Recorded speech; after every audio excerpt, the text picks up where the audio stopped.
Hello student, स्वागत है आपका हमारे यूट्यूब चैनल कॉमन स्टडी में। तो आज की वीडियो में हम बात करते हैं बेलन, ये जो हमारे 3D डायग्राम है उनकी फॉर्मूले के बारे में। इसका मैं पार्ट एक आपको मैं पहले बना चुका हूं, जिसमें मैंने 2 डायमेंशन के बारे में बात किया था और आज मैं 3D के बारे में बात करता हूं। फर्स्ट है हमारा घन। अब घन में क्या रहता है? घन आपने देखा होगा वर्ग, ये होता है वर्ग। पहले समझाता हूँ वर्ग को। वर्ग क्या है? वर्ग में क्या है, 4 भुजाएं हमारी बराबर होती है और वर्ग के ऊपर बनी सॉलिड आकृति हमारी घन कहलाती है। ये बन गया घन। घन में हमारी प्रत्येक भुजा बराबर होती है, प्रत्येक साइड इसकी बराबर होती है। और किसी भी ठोस आकृति की क्षेत्रफल आयतन जब भी निकालते हैं तो उसमें भुजाओं का जो है विशेष महत्व रहता है। नेक्स्ट हमारा यहां हो गया हमारा घन। इसके आयतन की बात करते हैं। फिर बात करते हैं पार्श्व क्षेत्रफल। इस पार्श्व क्षेत्रफल को ही सॉलिड आकृति जैसे बेलन हो गया हमारा या शंकु हो गया, उसमें बोलते हैं पृष्ठीय क्षेत्रफल। यह हो गया संपूर्ण पृष्ठ।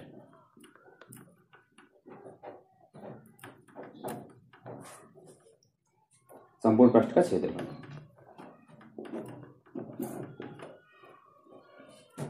आयतन, किसी भी ठोस आकृति का आयतन निकालने के लिए हम लंबाई, चौड़ाई इंटू ऊंचाई तीनों का उपयोग करते हैं।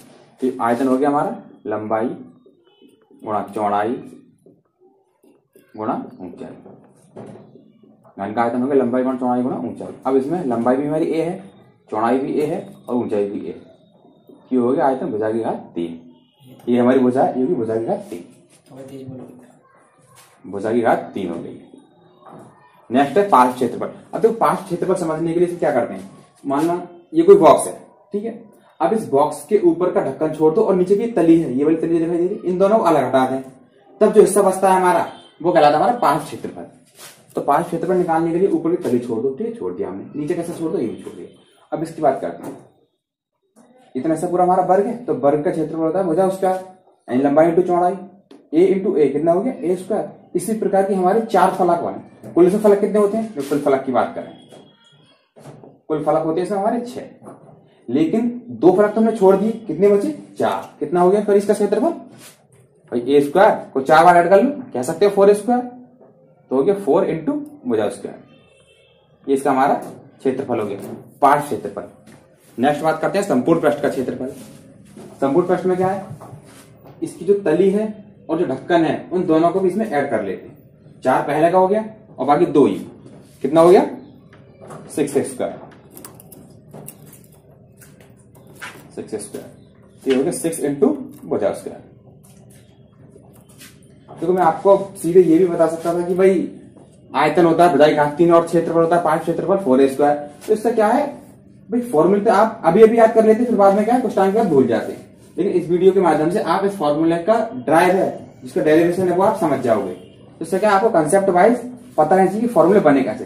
तो फॉर्मूला अगर एग्जाम में आपको याद नहीं भी रहता है और उसमें माना कि पूछ लिया कि भाई किसी भी जो घन है उसका पार्श्व क्षेत्रफल बताइए, तो आपको एक कंसेप्ट याद रहेगा कि इसमें तली और ढक्कन को छोड़ देते हैं, बाकी आप उसमें जो भी भुजा दे रखी उसके अकॉर्डिंग आप निकाल सकते हो। यहाँ पर सेम यही संपूर्ण प्रश्न में करना है हमें।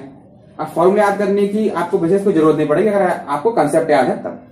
तो नेक्स्ट है, चलो इसके विकर्ण की बात और करते हैं। विकर्ण क्या होगा इसमें? a स्क्वायर और a स्क्वायर, इन तीनों को ऐड करने का इसका रूट निकाल देते हैं, क्योंकि अंडर रूट 3a स्क्वायर, क्योंकि a अंडर रूट कह सकते हैं भुजा अंडर रूट 3, ये होगा इसका विकर्ण। नेक्स्ट आकृति हमारी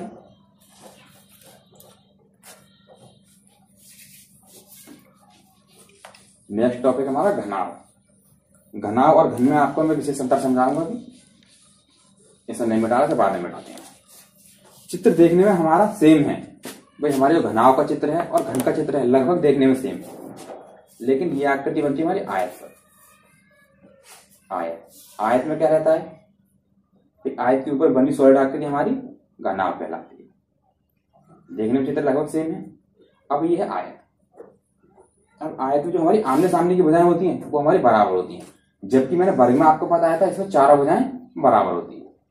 इसलिए इसकी जो भुजाएं, जो हमारा घनाव है, इसमें हमारी लंबाई चौड़ाई ऊंचाई तीनों अलग अलग होती है। क्योंकि हमारा आयत पर बनता है, इसलिए ये कंडीशन आती है। इसे मान लेते हैं इसकी लंबाई हमारी एल हो गई, ये उसकी हाइट हो गई, यानी ऊंचाई हमारी बी हो गई, ये हो गई हमारी इसकी चौड़ाई, ब्रेथ हो गई बी। अब घन को मिटा देते हैं।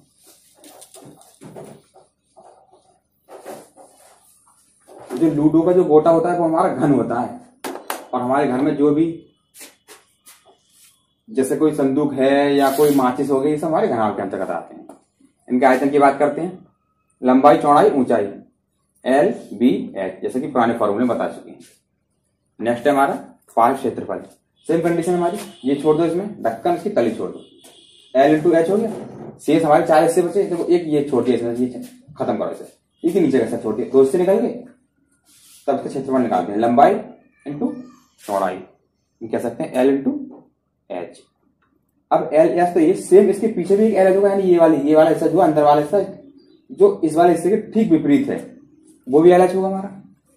ठीक है, सेम साइड वाला कितना हो गया, वी इंटू एच, और सेम ये कितना हो गया, वी इंटू एच। ये हो गया हमारा 2LH प्लस ये हो गया 2BH। कॉमन देख लो, 2H हमारी कॉमन है, लिख दो L plus 2H L plus B हो गया हमारा इसका पार्श्व क्षेत्रफल, इसमें पृष्ठीय क्षेत्रफल भी कहते हैं। संपूर्ण पृष्ठ की बात करते हैं, इसका जो ढक्कन और तली वो इसमें ऐड कर दो, LH प्लस LH, हम इन दोनों को बोल के लिख दे 2LH, कह सकते हैं 2LH। सेम ये वाला और ये वाला हिस्सा 2BH प्लस एक ये बचा हमारे L और एक ये बचा हमारा B, ये भी तो होंगे हमारे, तो इसमें 2 bracket LB BH plus LH, ये हो गया हमारा इसका संपूर्ण पृष्ठ का क्षेत्रफल। इसके विकर्ण की बात करते हैं, विकर्ण हो गया इसका,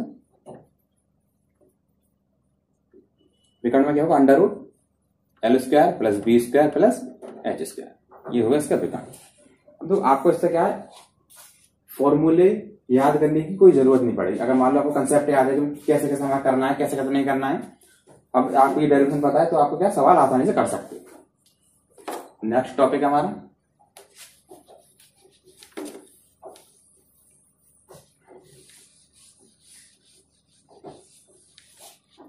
बेलन।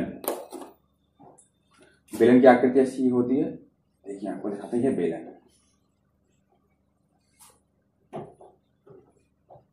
बेलन, इसकी हाइट होती है h,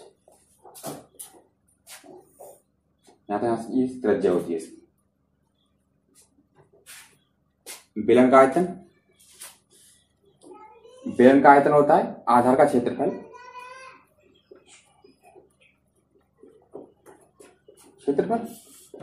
और हमारी भाई आधार का क्षेत्रफल और हमारी कितनी ऊंचाई तक ये वाली आकृति बन रही है, यानी ऊंचाई। अब आधार क्या है इसका, भाई ये जो नीचे की आकृति दिखाई दे रही है, ये आपको जब ये सॉलिड होगा तो ये क्या है, हमारा वृत्त होगा। भाई वृत्त के ऊपर तो ये आकृति बनी हुई है। घन जो था हमारा वर्ग के ऊपर बना हुआ था, घना जो था हमारा आयत के ऊपर है, और ये क्या हमारा वृत्त के ऊपर बनी हुई आकृति हमारी बेलन होती है। अब इसका गोल है, तो वृत्त का क्षेत्रफल क्या होता है, पाई आर स्क्वायर। आपको मैं प्रीवियस वीडियो में बता चुका हूं, पाई आर स्क्वायर इंटू हाइट कितनी है h, कितना हो गया पाई आर स्क्वायर h। नेक्स्ट हमारा पार्श्व क्षेत्रफल, इसके पार्श्व क्षेत्रफल की बात करते हैं। पार्श्व, अब ये समझिए आप भाई, अगर हम इसी की ठीक परिधि निकालते हैं तो वृत्त की परिधि क्या होती है, 2 पाई आर, कह सकते हैं परिधि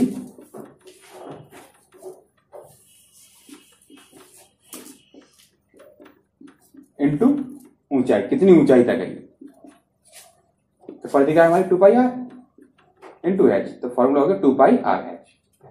नेक्स्ट हमारा संपूर्ण पृष्ठ का क्षेत्रफल। अब संपूर्ण पृष्ठ का क्षेत्रफल निकालने के लिए क्या करते हैं, पार्श्व क्षेत्रफल तो आ गया, पार्श्व क्षेत्रफल में क्या किया था हमने, तली और ढक्कन ये दोनों छोड़ देते हैं। अब संपूर्ण पृष्ठ इन दोनों का भी ऐड कर लो, तो 2 पाई आर एच तो ये हो गया हमारा, यानी कह सकते हैं जो इसका बक पृष्ठ, बक पृष्ठ का मतलब होता है इन दोनों हिस्सों को छोड़ दें, यानी हमें कपड़ा भी लपेटना है, सिर्फ इस हिस्से पर लपेटें। ठीक है, इसके उधर भी घूम के आएगा, ये नहीं कि मतलब सामने सामने, ठीक है, उसके उधर घूमता हुआ चला आ रहा है, घूम गया। तो संपूर्ण पृष्ठ का क्षेत्रफल 2 पाई आर एच प्लस एक क्षेत्रफल इसका पाई आर स्क्वायर, एक क्षेत्रफल इसका पाई आर स्क्वायर, कितना होगा 2 pi R square, 2 pi R square. देखो कुछ कॉमन आ रहा है तो ठीक है, नहीं आ रहा तो कोई बात ही नहीं है। 2 pi R H plus are, ये हो गया हमारा संपूर्ण पृष्ठ का क्षेत्रफल।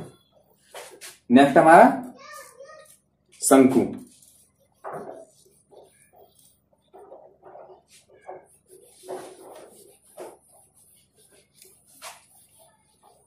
शंकु की आकृति भी हमारी बेलन से ही बनती है, या हम कह सकते हैं भाई एक चीज में शंकु, ठीक है, ये बेलन है। चलो मैं आपको नया चित्र बना के दिखाऊं। ये शंकु होता है हमारा, शंकु होता है ये शंकु, या फिर जोकर की टोपी, ये हमारी बर्थडे पार्टी में जो भी होती है क्या हमारे, वो हमारी शंकु। ये होती है उसकी त्रिज्या, हाइट आपको पता ही होगी, और ये होती है इसकी एल। एल को बोलते हैं तिर्यक ऊंचाई। एल क्या है हमारे यहाँ, तिर्यक ऊंचाई। एच जो हमारी सिर्फ ऊंचाई है, और आर क्या है हमारी त्रिज्या। अब देखो हमारा था बेलन, और मैं आपको बता दूं कि ये शंकु बनता कैसे है ताकि आपको दिक्कत नहीं आए। ये शंकु है, तो इस शंकु का बीच में से ये टुकड़े बना दें, इसके बन गया टुकड़ा, ये टुकड़े से मिलता हुआ जा रहा है, ये टुकड़ा बन गया टुकड़ा। तो एक टुकड़ा तो ये बन गया, दूसरा ये, तीसरा ये। तो एक बेलन में से हमारे कितने बने, 1 2 3, 3 शंकु बन गए। ठीक है, अब आपको फॉर्मूले में क्लियर हो कि 3 फॉर्मूले कैसे बने। तो इस हमारे जो हमारा बेलन था, बेलन का आयतन क्या होता है, पाई आर स्क्वायर। अगर उसका हम 1/3 कर दें, 1/3 पाई आर स्क्वायर है, शंकु का निकल जाएगा। इसके पार्श्व क्षेत्रफल की बात करते हैं, तो पार्श्व क्षेत्रफल मतलब है, अब इसमें तो क्या है, ऊपर का ढक्कन तो है, इसमें सिर्फ तली है, तो क्या तली को छोड़ दो भाई। हमारे पास 2 ऑप्शन रहते हैं, एक ऑप्शन रहता है कि भाई हम इसे ढक्कन और तली दोनों एक बार में छोड़ दें, लेकिन तली और ढक्कन नहीं है तो आप क्या इसमें सिर्फ ही छोड़ सकते हैं। यानी इस वाले हिस्से पर हमें कपड़ा नहीं बिछाना है, सिर्फ और सिर्फ तंबू बनाना है। ठीक है, पार्श्व क्षेत्रफल कितना हो गया इसका पार्श्व क्षेत्रफल होता है पाई आर एल। पाई आर एल हो गया इसका पार्श्व क्षेत्रफल। अब एल क्या है, यहाँ पर एल भी निकालते हैं, तो ये हिस्सा है एल। ये आपको देखने में कुछ ही समकोण त्रिभुज जैसा लग रहा होगा, ठीक है, समकोण त्रिभुज लग रहा है। माना कि इसकी आकृति ये आती है समकोण त्रिभुज की आकृति, ये निकल गया। ये होगी हमारी त्रिज्या, ये होगा एच, और ये होगी हमारी एल। अब ये है कर्ण। पाइथागोरस प्रमेय आपने पढ़ी होगी, पाइथागोरस प्रमेय। पाइथागोरस प्रमेय में क्या होता है, कर्ण का स्क्वायर बराबर लंब का स्क्वायर प्लस आधार का स्क्वायर। कर्ण कितना है, एल का स्क्वायर। ठीक है, ये वाला आगे है, अलग है, क्योंकि ये एल, चलो ऐसा बड़ा एल बना देते हैं। ठीक, लंब का स्क्वायर एल, ये हो गया कर्ण हमारा, ये हो गया लंब एच का स्क्वायर प्लस आधार हो गया आर का स्क्वायर। तो एल बराबर अंडर रूट एच² प्लस आर स्क्वायर। ये हो गया हमारा एल का मान। अगर हमारे एच के और आर के मान दे रखे हैं तो हम आसानी से एल का मान निकाल सकते हैं। चाहो तो इसकी जगह एल लगा सकते हो, वरना इतना ही रखा रहेंगे। नेक्स्ट है हमारा संपूर्ण पृष्ठ का क्षेत्रफल। तो ये वक्र पृष्ठ का क्षेत्रफल आ गया। बस संपूर्ण पृष्ठ के क्षेत्रफल में क्या करते हैं, संपूर्ण पृष्ठ के क्षेत्रफल में हमारा जो वक्र पृष्ठ है और आधार का क्षेत्रफल दोनों जोड़ देते हैं। वक्र पृष्ठ प्लस आधार का क्षेत्रफल दोनों हमने जोड़ दी। वक्र पृष्ठ का क्षेत्रफल कितना है, पाई आर एल। भाई पाई आर एल जो हमारा वक्र पृष्ठ का क्षेत्रफल है। आधार का क्षेत्रफल, आधार हमारा वृत्त है तो वृत्त का क्षेत्रफल pi R square. Pi R square, pi R common ले लो, क्या बन गया एल प्लस आर। तो इनसे क्या है, आपको फॉर्मूले आसानी से याद हो जाएंगे और सवाल में भी आपको कोई दिक्कत नहीं जाएगी। तो यहां तक तो ये फॉर्मूले कंप्लीट हुए। नेक्स्ट है हमारा गोला। ठीक है, शंकु को मिटाते हैं यहां पर। नेक्स्ट हमारा गोला।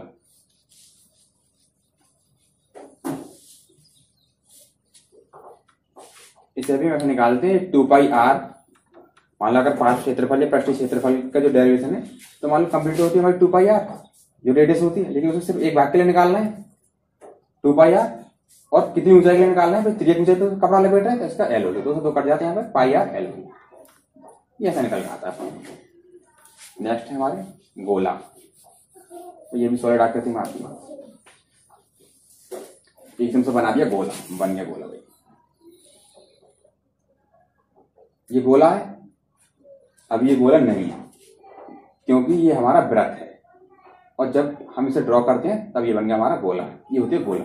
सिर्फ चित्र इतना रहता है तो ये हमारा वृत्त होता है, और वृत्त हमें हमारी 2 डायमेंशन में आता है, यानी इसमें लंबाई और चौड़ाई 2 ही होती है। लंबाई भी इसकी त्रिज्या होती है, चौड़ाई भी इसकी होती है। ठीक है, पाई का मतलब होता है 360 डिग्री, इसलिए हम उसके क्षेत्रफल में पाई आर स्क्वायर लेते हैं। तो इसके क्षेत्रफल पाई आर स्क्वायर ही क्यों लेते हैं? मैंने बताया क्षेत्रफल का फार्मूला सिर्फ लंबाई इंटू चौड़ाई होता है। लंबाई हमारी आर हो गई और चौड़ाई भी तुम्हारी आर ही है। फिर लंबाई चौड़ाई के बाद में ये थीटा जो पाई का मान इसमें हम ऐड कर देते हैं तो हमारा क्षेत्रफल निकल आ जाता है। ठीक है, हमारा तो टॉपिक है गोला। इसकी त्रिज्या हो गई। गोले का जो आयतन होता है 4/3 पाई आर क्यूब, गोले का आयतन। क्षेत्रफल की बात करते हैं इसमें, तो गोले का क्षेत्रफल होता है हमारा 4 पाई आर स्क्वायर, गोले का क्षेत्रफल। और संपूर्ण पृष्ठ भी हमारा सेम ही होगा, क्योंकि इसमें ना ही तो कोई तली है ना ही कोई, चारों तरफ से देखने पर गोला हमारा एक जैसा होता है। तो वो हो गया हमारा इसका 4 पाई आर स्क्वायर। यानी कभी अगर गोले का संपूर्ण पृष्ठ पूछे या फिर वक्र पृष्ठ पूछे तो हमारा यही होता है गोले का। नेक्स्ट टॉपिक हमारा अर्धगोला। सेम इसी का पार्ट कर लेते हैं, अर्धगोला। अर्धगोला बन गई, इसे मिटा दें हम। ये हो गया हमारा अर्धगोला।